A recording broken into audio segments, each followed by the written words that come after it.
tomto videu si ukážeme životný cyklus termínu objednania podľa obrázka. Najskôr pacient vytvorí a odošle žiadosť o objednanie. Naše objednávacie miesto, teda ambulanciu, sme si nastavili tak, že požadujeme potvrdenie žiadosti pacientom pomocou e-mailu, ktorý mu bude zaslaný na adresu uvedenú v žiadosti o objednanie. Keď pacient žiadosť potvrdí, bude čakať na schválenie lekárom, pretože pre ambulanciu máme nastavené schvaľovanie žiadostí lekárom. Po schválení žiadosti lekárom bude pacientovi odoslaný e-mail s informáciou o pridelení termínu. Pár dní pred termínom je pacientovi poslaný e-mail, prípadne aj SMS s pripomenutím termínu. Budeme predpokladať, že pacient ale náhle odcestoval, takže nemôže lekára navštíviť. V prijatom e-maili využije možnosť zrušenia termínu s uvedením dôvodu. Termín sa uvoľní pre ďalšieho záujemcu.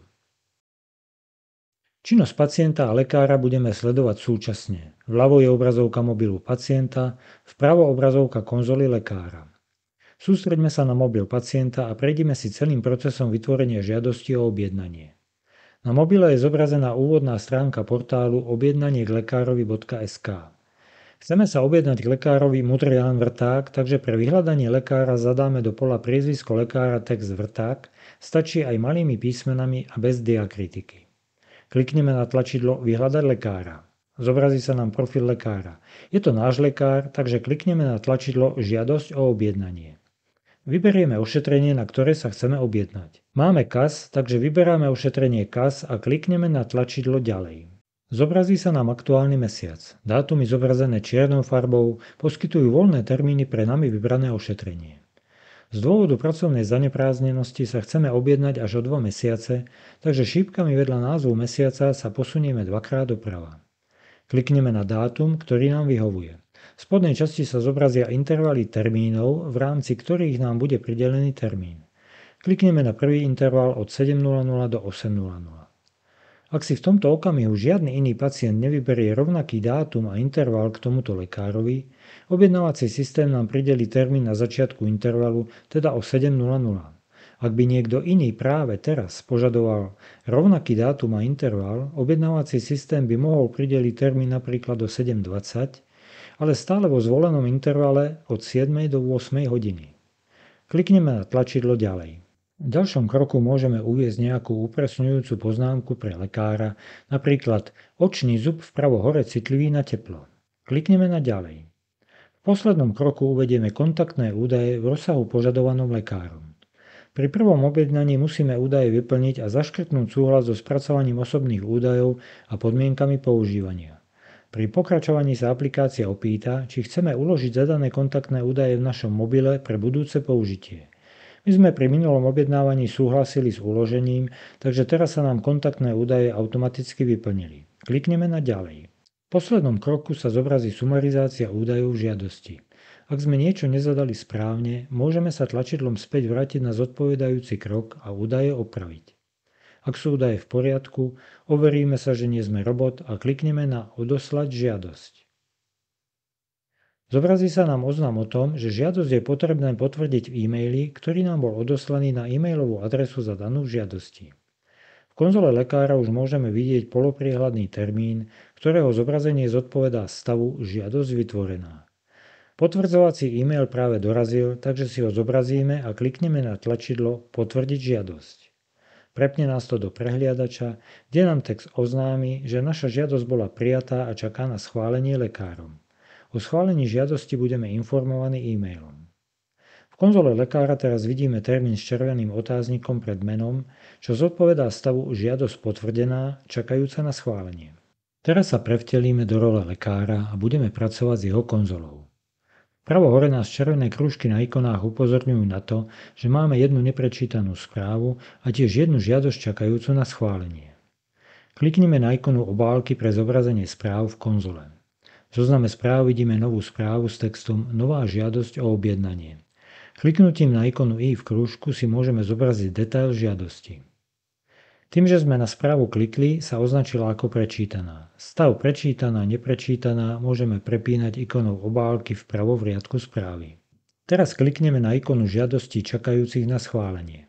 Vidíme žiadosť, ktorú sme práve odoslali ako pacient. Kliknutím na ňu sa zobrazia detailné informácie. Vľavo vidíme meno pacienta, termín, typ ošetrenia a poznámku uvedenú pacientom. Pod tým všetky ďalšie informácie. Okno zatvoríme.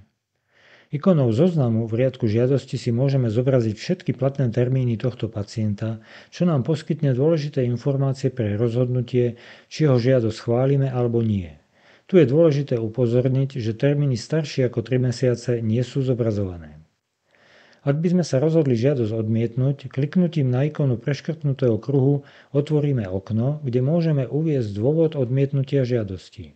Tlačidlom odmietnúť žiadosť by sme ju odmietli. Pacient by bol o tom informovaný e-mailom aj s uvedením dôvodu. My ale žiadosť schváliť chceme. Vľavo v riadku žiadosti vidíme, že je označená pre schválenie. Toto označenie nám umožní schválenie viacero žiadostí naraz. Teraz klikneme na tlačidlo Schváliť označené. V kalendári už je termín zobrazený bez otáznika, teda v stave Žiadosť schválená.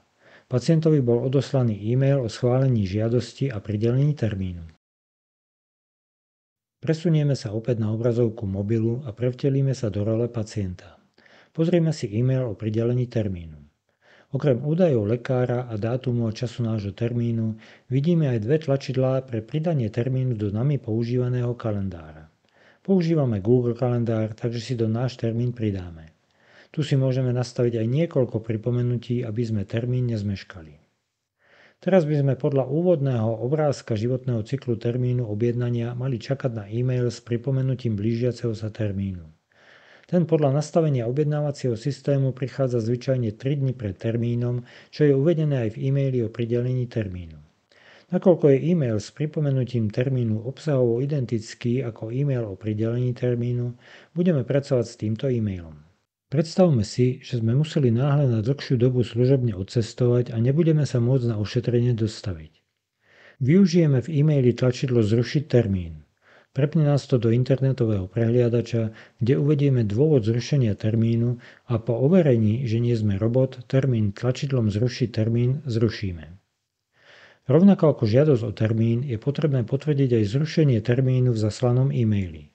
Zobrazíme si potvrdzovací e-mail a tlačidlom Potvrdiť zrušenie termínu zrušenie potvrdíme. Objednávací systém nás e-mailom informuje, že náš termín bol úspešne zrušený. V tomto e-maili môžeme využiť tlačidlo Objednať sa na objednanie sa na iný termín. Opäť sa prevtelíme do role lekára a presunieme sa na obrazovku konzoly. Vpravo hore vidíme signalizáciu novej správy. Klikneme na ikonu pre zobrazenie zoznamu správ. Vidíme informáciu o zrušení termínu pacientom. Kliknutím na ikonu I v krúžku si zobrazíme detail termínu objednania s podrobným žurnálom všetkých operácií nad termínom. Vidíme aj dôvod, pre ktorý pacient termín zrušil. Keď sa prepneme do kalendára, vidíme, že termín z neho zmizol. Nájdeme ho v zozname zrušených termínov, kde v poznámke tiež vidíme dôvod zrušenia. Detail termínu si zobrazíme kliknutím na jeho riadok. Ukázali sme si celý proces objednania pacienta cez internet. Ako sme mohli vidieť, je to jednoduché a priamočiare tak pre pacienta, ako aj pre lekára. Viac informácií o nastavení objednávacieho systému lekárom nájdete v ďalších videách na tomto kanáli.